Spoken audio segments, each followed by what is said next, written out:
नमस्कार मैत्रिणींनो, आज आपण इथे कैरी आणि आज मी तुम्हाला लोणचं कसं बनवायचं ते सांगणार आहे. पूर्ण व्हिडिओ बघा, स्किप न करता. तर आपण इथे मी कैरी बाजारातून अशी छान अशी 25 ते 30 ते 35 कैरी म्हणजे 5 किलो कैरी आणली होती आणि 5 किलो कैरी आणली आणि लगेच धुवून आणि ती लगेचच तिथे फोडून मिळाली होती. बाजारातच आपल्याला ही कैरी फोडून मिळाली आणि तिचे बारीक तुकडे करून आणले. तुम्हाला दाखवल्या, कोई बाजूला काढल्या आणि असे छान छोटे छोटे तुकडे करून ही आता सकाळी 10 वाजता मी फोडून आणली होती कैरी आणि ती दिवसभर संध्याकाळपर्यंत आपल्याला ही अगदी अशी कोरडी होस्तोपर्यंत वाळवून घेतलेली आहे. त्याला आपण मीठ लावलेलं नव्हतं आणि हळद लावलेली नव्हती, कारण आपण त्या दोघी गोष्टी आपण नंतर लावणार होतो. तर इथे आता आपल्याला मसाला तयार करायचा होता, लोणच्याचा मसाला करायचा होता. तर आपण इथे एक मोठी वाटी भरून मी इथे म्हणजे वाटीचा अंदाज आहे म्हणजे पावशर मीठ घेतलेलं आहे. सगळ्यात आधी इथे पावशर मीठ घेतलेलं आहे. पावशरला अजून थोडंसं अर्धी वाटी म्हणजे 1.5 वाटी मीठ लागणार होतं, पण माझ्याकडे मीठ संपलं होतं. मी नंतर परत त्याच्यात टाकलं. त्याच्यानंतर आपण इथे ही लाल मिरची आणलेली आहे. ही लाल मिरची आपल्याला 1.5 वाटी टाकायची आहे. म्हणजे ते हातात जेवढं आहे माझं पाकीट त्याच्यात जेवढी आहे, तर ही 130 रुपयाचं जे पाकीट होतं तेवढी ही मिरची आपण याच्यात टाकलेली आहे. म्हणजे ही 1.5 वाटी मिरची आपल्याला कमी जास्त प्रमाणात आपण टाकू शकतो. आपल्याला जितकी लागते तेवढी टाकू शकतो. इथे हे मी पाकीट जेवढं होतं तर तेवढी ही मिरची टाकून दिलेली आहे. तर त्याच्यानंतर आपली मीठ अंथरलेलं होतं. त्याच्यानंतर आपण इथे मसाला, आता आपल्याला या ठिकाणी राई डाळ घ्यायची होती.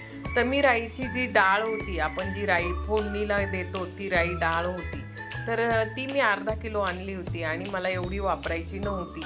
तर इथे 1 वाटी आपण राई डाळ टाकलेली आहे आणि अजून मला वाटलं की थोडा मसाला कमी पडू शकतो, तर मी अर्धी वाटी परत राई डाळ टाकलेली आहे. म्हणजे राई डाळ जेवढी घेतलेली आहे तेवढंच तिखट पण घेतलेलं आहे आणि मीठ पण तेवढंच घेतलेलं आहे, 1.5 वाटी. म्हणजे हे तिघं प्रमाण जे आहे आपल्याला 30 ते 35 कैरीच्या मापाचं हे तिघं प्रमाणात असं घेतलेलं आहे. त्याच्यानंतर इथे ही 35 रुपयाची बडीशोपची एक पुडी आणली होती.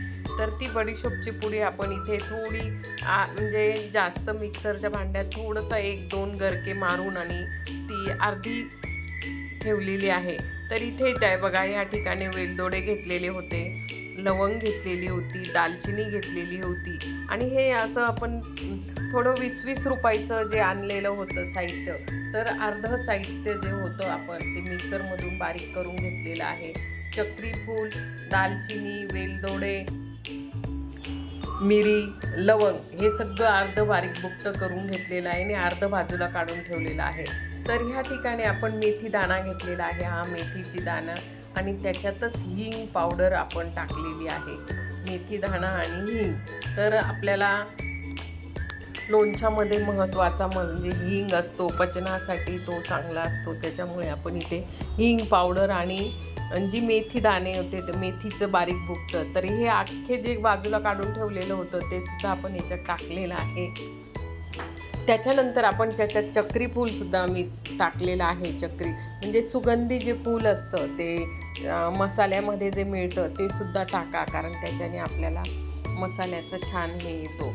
जर तुम्हाला आता लसूण जर टाकायचं असेल तर जेव्हा आपण आता एका बाजूला गॅसवर मी 1 किलो तेल घेतलेलं आहे आणि ते गरम करायला ठेवलेलं आहे. बघा, हे गरम करून आणलेलं आहे. जोपर्यंत त्या तेलाची वाफ निघत नाही तोपर्यंत ते तेल मी गॅसवर गरम करून घेतलेलं आहे.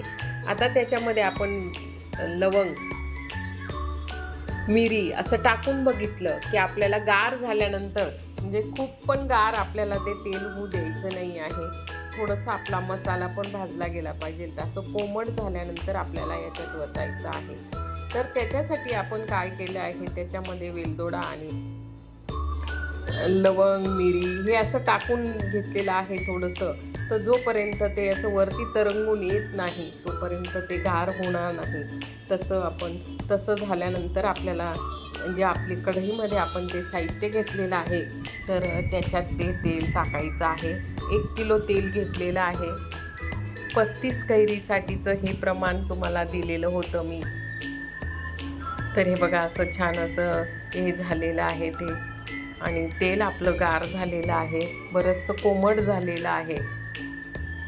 तर त्याच्यामध्ये जे वेलदोडा आपण टाकला होता, ते मिरी टाकली होती, ते असं वरती येऊन तरंगून गेलेलं आहे. तर आता आपलं तेल म्हणजे तरंगलं म्हणजे त्याचं तेल आपलं गार झालेलं आहे. तर आता आपण याच्यामध्ये आपण ते टाकणार आहोत. तर थोडंसं कोमटच तेल आहे आणि हळूहळू आपण त्याच्यामध्ये इथे जो मसाला केलेला होता त्याच्यात आपण ते तेल टाकून घेणार आहोत. बघा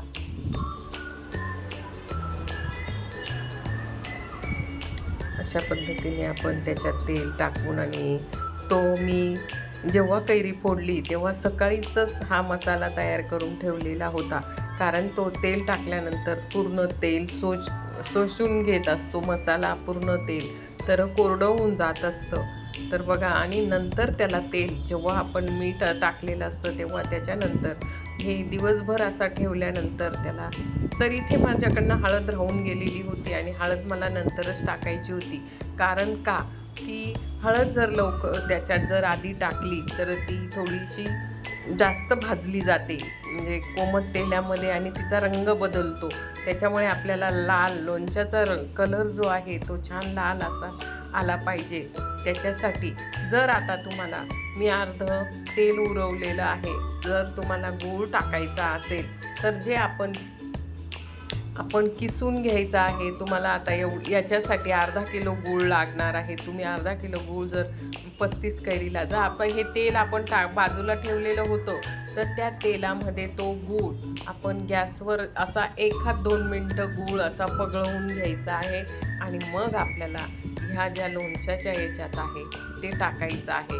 पण मी गुळाचा वापर, आम्हाला गोड चालत नसल्यामुळे मी गूळ टाकलेला नाही आहे याच्यामध्ये. जर तुम्हाला गूळ टाकायचा असेल तर तुम्ही जे अर्ध तेल उरवलेलं असतं ते गॅसवर थोडंसं ठेवायचं, गूळ चिरून घ्यायचा अर्धा किलो. तर 35 कैरीला अर्धा किलो गूळ लागणार आहे, आणि ह्या जो तेलाचं भांडं होतं आपलं त्याच्यामध्ये गूळ पगळवून आणि याच्यात टाकायचं आहे. पगळवून म्हणजे अगदी 2-3 मिनटं असा तेलात फक्त गरम झाला पाहिजे असं टाकायचं आहे. जास्त पगळवला तर तो कडक होऊन जात असतो, त्याच्यामुळे तो न जास्त पगळवता पटकन याच्यात. तर ह्या ठिकाणी बघा अशा पद्धतीने आपला हा मसाला तयार झालेला आहे. आपण आता हा झाकून संध्याकाळपर्यंत ठेवणार आहोत, आणि संध्याकाळी आपल्याला इथे हे बरणीत भरणार आहोत. तर मी दिवसभर असा हा झाकून ठेवलेला होता. त्याच्यानंतर आपल्या ज्या कैऱ्या होत्या त्या छान अशा वाळून गेलेल्या